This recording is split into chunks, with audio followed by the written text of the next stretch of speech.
Assalamualaikum warahmatullahi wabarakatuh.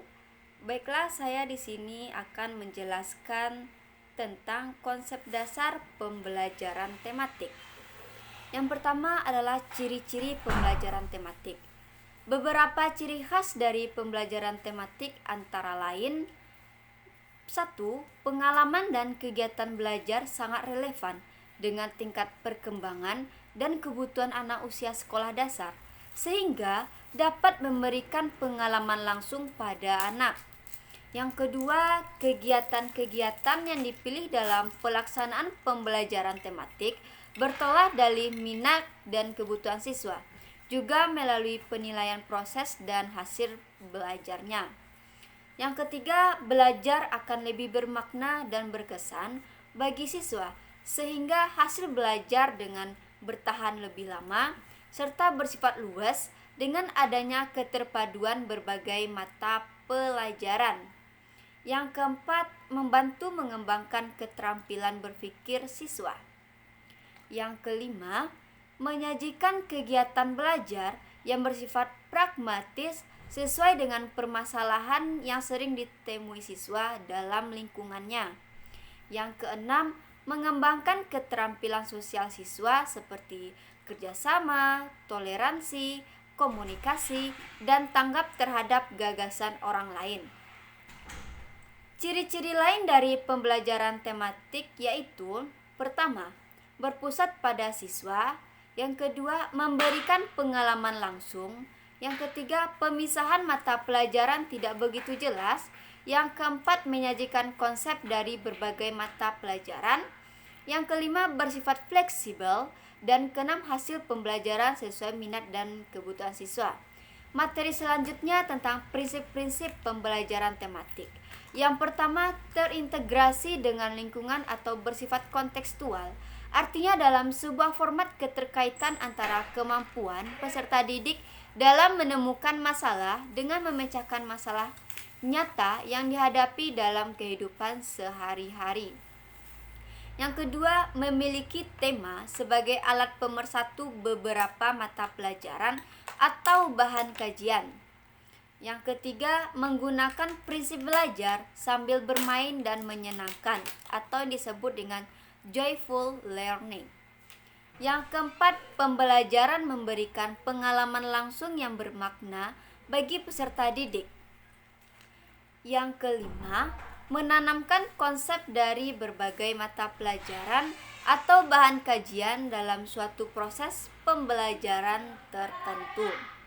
Dan yang keenam, pemisahan atau pembedaan antara satu mata pelajaran dengan mata pelajaran lebih sulit dilakukan. Yang ketujuh, pembelajaran dapat berkembang sesuai dengan kemampuan, kebutuhan, dan minat peserta didik. Dan yang kedelapan, pembelajaran bersifat fleksibel. Yang kesembilan, penggunaan variasi metode dalam pembelajaran. Materi selanjutnya tentang kelebihan dan kekurangan pembelajaran tematik. Kelebihan pembelajaran tematik: pertama, pengalaman dan kegiatan belajar siswa akan lebih relevan dengan tingkat perkembangannya. Yang kedua, kegiatan belajar dipilih sesuai dengan bakat dan kemampuan siswa. Yang ketiga, kegiatan belajar menjadi lebih bermakna untuk siswa sehingga akan diingatkan oleh siswa dalam waktu yang cukup lama. Yang keempat, dapat mengembangkan keterampilan berpikir siswa dalam proses pembelajaran terpadu. Yang kelima, dapat mengembangkan keterampilan sosial siswa seperti kerjasama, berkomunikasi, dan keinginan untuk mendengarkan pendapat orang lain. Yang keenam, kerjasama antar guru dalam merancang kegiatan pembelajaran. Yang ketujuh, pemahaman materi pada pelajaran menjadi lebih mendalam dan berkesan. Kelemahan dari pembelajaran tematik: yang pertama, menuntut guru untuk mempersiapkan diri sedemikian rupa, mulai dari memiliki wawasan yang luas, kreativitas yang tinggi, percaya diri, hingga kemampuan dalam menggali informasi dan pengetahuan. Tanpa persiapan yang matang, pembelajaran tematik akan sulit untuk diterapkan.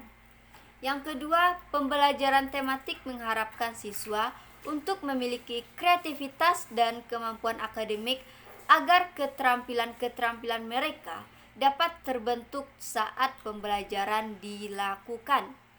Yang ketiga, memerlukan sarana dan sumber belajar yang bervariasi. Yang keempat, memerlukan dasar kurikulum yang fleksibel. Yang kelima, membutuhkan cara penilaian yang menyeluruh.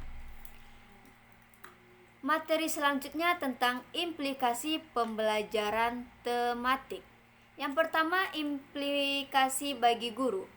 Pembelajaran tematik memerlukan guru yang kreatif, baik dalam menyiapkan kegiatan atau pengalaman belajar bagi anak, juga memilih kompetensi dari berbagai mata pelajaran, dan mengaturnya agar pembelajaran menjadi lebih bermakna, menarik, menyenangkan, dan utuh.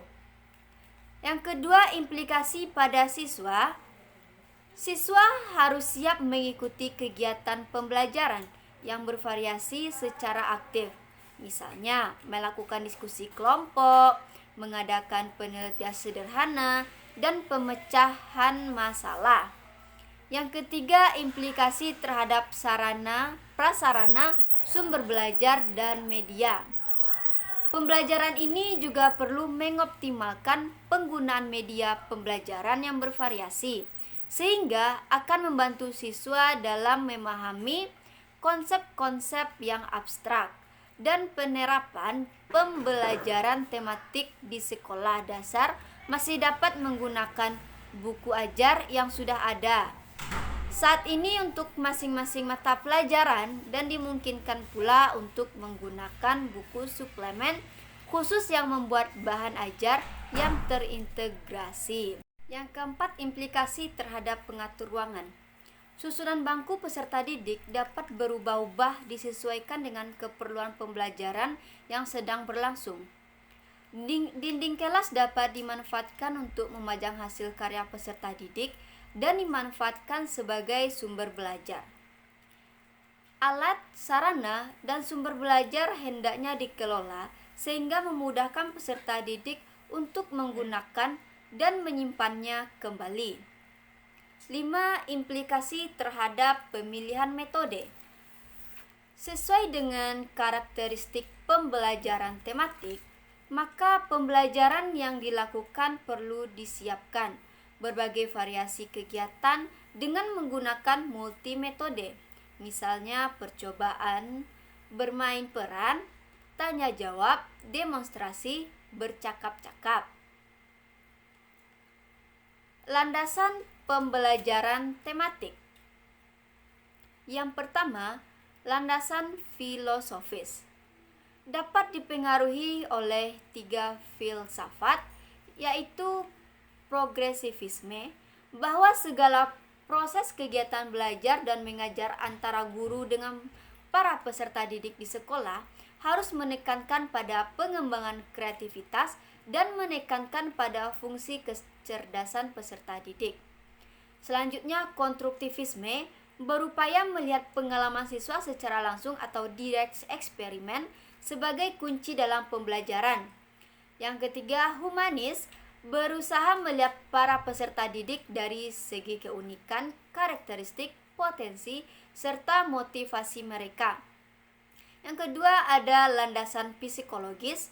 Psikologi perkembangan diperlukan terutama dalam menentukan isi atau materi pembelajaran tematik yang diberikan kepada siswa, agar tingkat keleluasaan dan kedalamannya sesuai dengan tahap perkembangan peserta didik. Psikologi belajar memberikan kontribusi dalam hal bagaimana isi atau materi pembelajaran tematik tersebut disampaikan kepada siswa dan bagaimana pula siswa harus mempelajarinya. Yang ketiga ada landasan yuridis. Dalam pembelajaran tematik berkaitan dengan berbagai kebijakan, atau peraturan yang mendukung pelaksanaan pembelajaran tematik di sekolah dasar. Landasan yuridis tersebut adalah Undang-Undang Nomor 23 Tahun 2002 tentang Perlindungan Anak yang menyatakan bahwa setiap anak berhak memperoleh pendidikan dan pengajaran dalam rangka pengembangan pribadinya dan tingkat kecerdasannya sesuai dengan minat dan bakatnya. Pasal 9 Undang-Undang Nomor 20 Tahun 2003 tentang Sistem Pendidikan Nasional menyatakan bahwa setiap peserta didik pada setiap satuan pendidikan berhak mendapatkan pelayanan pendidikan sesuai dengan bakat, minat, dan kemampuannya. Sekian materi pada hari ini. Assalamualaikum warahmatullahi wabarakatuh.